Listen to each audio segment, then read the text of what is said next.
포스테코글루 감독은 최근 인터뷰를 통해 팬들의 웃음을 자아내게 했습니다. 그는 우리는 여기에 프리시즌을 보내러 왔는데 선수들이 살만 뒤룩뒤룩 찐 채 돌아가게 생겼다며 난감한 표정을 지었는데요. 이는 한국에 방문한 토트넘 선수들이 먹성이 너무 좋아져서 한국의 과자와 음식들을 하루 종일 입에서 떼놓고 있지 않기 때문이죠. 훈련을 위해서 왔다고는 하지만 토트넘 구단 측은 한국 팬들과의 관계를 위해 선수들에게 자유시간을 부여하며 팀의 주장인 손흥민을 중심으로 선수들이 한국 문화를 체험하며 즐거운 시간을 보내도록 했습니다. 하지만 이들은 한국의 음식과 문화를 경험하며 깊은 인상을 받아 이제는 훈련은 뒷전이고 놀러다니기 바쁜 상태인데요. 얼마 전까지만 해도 토트넘 선수들은 바쁜 일정 속에서도 열심히 훈련에 매진하고 있었습니다. 영국 매체 풋볼 런던의 보도에 따르면 토트넘 선수들은 한국에서 예정된 경기들을 위해 열심히 준비하고 있었다고 하죠. 특히 주장 손흥민은 오랜만에 고국 방문임에도 불구하고 동료 선수들을 이끌며 훈련에 열중하고 있는 모습이 눈길을 끌었습니다. 그러나 이번 방문의 하이라이트는 단순히 훈련만이 아니었죠. 손흥민이 동료들에게 선사한 특별한 선물이 화제가 되고 있는데요. 바로 최고급 한우 회식이었습니다. 이 소식은 영국 현지에서도 큰 이슈가 되어 토트넘 선수들의 생생한 반응과 구단 관계자들의 인터뷰가 공개되며 팬들의 관심을 모으고 있습니다.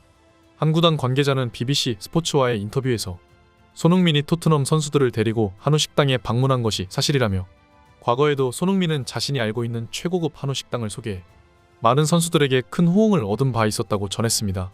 특히 에릭 다이어, 벤 데이비스, 해리 케인 등 선수들이 앞치마를 두르고 직접 고기를 구워 먹으며 즐거워하는 모습이 인상적이었다고 합니다. 이번에 처음으로 한우를 맛본 새내기 토트넘 선수들의 반응도 뜨거웠는데요.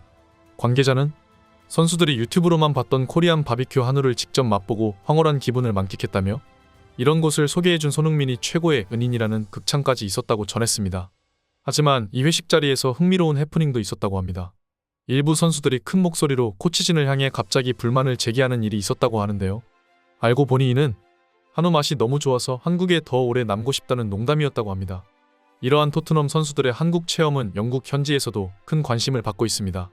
영국의 현지 기자는 자신의 SNS를 통해 토트넘 선수들이 오픈 트레이닝 후 한우의 매력에 푹 빠진 것 같다며 사르나 비수마 같은 젊은 선수들은 아마 코리안 바비큐 한우의 맛을 앞으로 영원히 잊지 못할 것이라고 평가했습니다.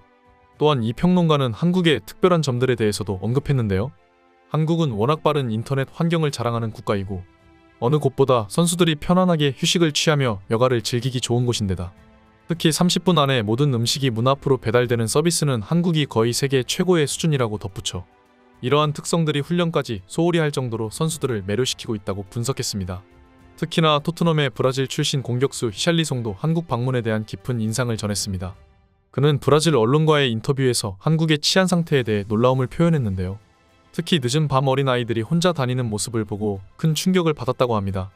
히샬리송을 비롯한 에메르송, 파페사르와 비수마 같은 남미와 아프리카 출신의 선수들은 며칠 전 자신이 늦은 밤 호텔을 나와 산책을 할 당시 어린아이들이 혼자 다니는 모습을 보고 큰 충격을 받을 수밖에 없었다며 이 믿기지 않는 광경은 자신이 자라온 환경과 성장 배경을 다시금 돌아보게 했다고 밝혔는데요. 그들은 평생 내가 꿈꿔왔던 것이 한국에서는 너무나 당연한 것으로 느껴져 한국 치안을 향해 경이로움을 드러냈죠. 이러한 히샬리송의 반응은 그들의 개인적인 배경을 고려하면 더욱 이해가 됩니다. 남미와 아프리카 출신의 선수들은 어린 시절부터 최빈민가 도시에서 자랐습니다. 그들에게 축구란 범죄가 만연한 지역에서 탈출하고 인생을 뒤집게 해줄 수 있는 유일한 탈출구였죠. 히샬리송을 비롯한 남미 선수들은 축구라는 꿈을 이어가기 위해 많은 노력을 했습니다. 거리에서 신발을 닦거나 아이스크림을 팔면서 축구할 돈을 모았고 주변에 유혹을 뿌리치며 자신의 꿈을 지켜나갔습니다. 아스날의 제주스 같은 선수는 소년 시절 브라질 월드컵 당시 돈을 벌기 위해 길을 페인트로 칠하는 아르바이트를 하기도 했는데 몇 년 뒤 그는 국가대표 선수로서 월드컵을 뛰며 인생 역전을 이루어냈죠. 그렇기에 제주스와 히샬리송 같이 힘든 어린 시절을 보낸 선수들은 자신의 경험을 바탕으로 고향의 어린아이들을 돕기 위해 많은 노력을 기울이고 있습니다.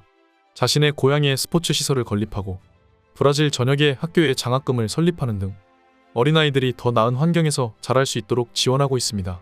특히 팬데믹 당시에는 가난한 가정을 돕기 위해 식량과 생필품을 지원하고 의료 서비스를 받을 수 있도록 병원에 의료기기 등을 지원하는 등 끊임없는 선행을 이어오고 있습니다.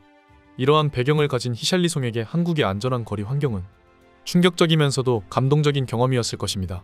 그는 ESPN과의 인터뷰에서 대한민국을 벌써 3번째 방문하지만 올 때마다 새롭고 경이롭다며 도시에 제대로 갖춰진 상하수도 시스템과 브라질에서는 최고급 호텔에나 있을 법한 화장실을 무료로 사용할 수 있는 점이 가장 놀랍다고 말했습니다. 또한 그는 한국의 팬 문화에 대해서도 언급했는데요. 가드가 없어도 무분별하게 다가오거나 위협하는 팬들이 단 한 명도 없었고 오히려 서로가 서로를 질서정연하게 통제하며 한 명 한 명씩 사인을 받기 위해 침착하게 기다리고 있는 한국 팬들의 성숙한 태도에 감명받았죠. 하지만 히샬리송이 가장 감명받은 부분은 한국의 길거리 치안이었습니다. 한국에는 모든 차에 블랙박스가 장착되어 있고 또 건물마다 CCTV가 달려 있는데 이는 유럽에서는 오히려 사생활이 침해당한다고 큰 거부감을 보이고 있습니다. 하지만 이 인식에 대한 차이가 한국의 안전한 치안을 가져왔다고 볼 수도 있죠. 이런 선수들의 경험담은 외국 사이트의 현지인들에서도 큰 반향을 일으키고 있습니다. 한 브라질 네티즌은 나 또한 한국을 갔을 때 모든 차와 건물에 카메라가 달려있는 것을 보았다. 처음엔 이게 말이 되는 것인가라고 생각했지만 그렇기에 그 어느 곳에서라도 범죄가 일어난다면 끝까지 추적하고 체포할 수 있고 또 이것을 가능케 할 경찰력 또한 존재한다는 것에 큰 감동을 받았다고 말했습니다. 히샬리송은 이번 프리시즌 손흥민 다음으로 인기가 있는 토트넘 선수인데요. 시즌 도중에는 탐욕을 부리고 골 결정력이 형편없다며 밉상 이미지로 비춰질 때도 있었으나 히샬리송의 순수하고 어린아이 같은 모습에 팬들은 큰 매력을 느끼고 있습니다. 히샬리송도 한국 팬들과의 관계를 특히나 소중히 신경 쓰는 듯이 보이는데요. 과거 토트넘에 내한했을 때 하루 종일 쌀과자를 들고 다녀 화제가 된 적도 있었는데 이것을 알고 있는 한국 팬들이 이번에도 쌀과자를 들고 건네오자 감독이 안 보는 사이에 잽싸게 다가와 쌀과자를 낚아채 팬들의 웃음을 자아내게 했습니다. 또한 그는 한국 호텔에 머무르면서 인스타를 통해 팬들이 건네준 선물 하나하나를 열어보며 자랑하기도 하였죠. 한국의 문화를 즐기고 있는 건 토트넘 선수단뿐만이 아닌데요. 바이에른 미넨도 얼마 전 한국으로 입국을 했는데 비록 손흥민 선수가 있는 토트넘만큼의 인파는 아니었지만 그럼에도 엄청난 수의 팬들이 미넨 선수단을 맞이했습니다. 미넨 선수들도 서울 밤거리를 걸으며 한국에서의 홍보에 특히나 신경 쓰는 모습을 보였는데요. 게다가 토트넘 선수단과 마찬가지로 그들도 김민재 선수의 소개를 받아 한우집으로 가서 단체 회식을 벌였다 하니 과거 MLB 선수의 방문부터 토트넘 그리고 미넨까지 한우집 단체 회식은 이제 방한시 꼭 한 번씩 들리고 가야 하는 필수 코스로 자리 잡았습니다. 최근 한국에 방문하는 클럽마다 선수단의 진정성 있는 팬 서비스가 느껴지는데요. 물론 이는 구단의 수익에 있어 아시아 국가들이 갖는 영향력이 지대하기 때문에 구단 입장에서도 아시아 팬들과의 관계에 특히나 신경을 기울이기 때문이라고도 볼 수 있으나 가는 것이 있으면 오는 것도 있듯이 한국 팬들이 그 어떤 나라보다 열성적으로 선수들을 환영하고 응원해주니 선수들도 팬들의 마음에 보답해주고 있는 것이라고도 할 수 있죠. 불과 몇 년 전 상암에서 열린 노쇼 사건으로 인해 큰 상처를 받은 적도 있었지만 그 이후 맨시티와 아틀레티코 마드리드 그리고 토트넘과 미넨 같은 팀들이 한국을 방문하고 모두에게 만족스러운 기억을 남겨주면서 그때의 상처도 이제는 아물어가는 듯이 보입니다. 이제 토트넘과 미넨이 한국에 머무를 날도 그리 많이 남지 않았는데요. 마지막까지 한국의 문화를 즐기고 간 뒤 다음에도 또 한국을 재차 방문할 날을 기다리고 있겠습니다. 항상 영상 봐주셔서 감사드립니다. 구독과 좋아요는 영상 제작에 큰 힘이 됩니다.